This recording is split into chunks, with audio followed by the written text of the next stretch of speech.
हे काय झालं की मी पहिलं माझं इंट्रोडक्शन करून देतो. मी दीपक देशपांडे, टोपाजमध्ये मेडोना कॉलनी इथे राहतो. आणि हे आमचं काल संध्याकाळच्या सुमारास झाड पडलं. पण आम्ही आज सकाळी इन्फॉर्म केलं, कारण का एवढं काही ते कोणाच्या घरावर असं काही पडलेलं नाही, छपरावर पण असं काही पडलं नसल्यामुळे आम्ही जास्त हे नाही करता.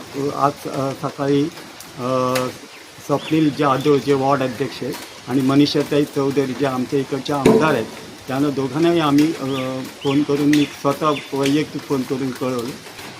आज सकाळी आम्हाला टोपाज बिल्डिंगचे सेक्रेटरी देशपांडे काका यांचा फोन आला की इथं असं झाड पडलं आहे. ताबडतोब याची सूचना आम्ही आमदार मनीषाताई चौधरी यांना दिली. ताईंच्या सूचनेनुसार आम्ही इथे आलेलो आहोत.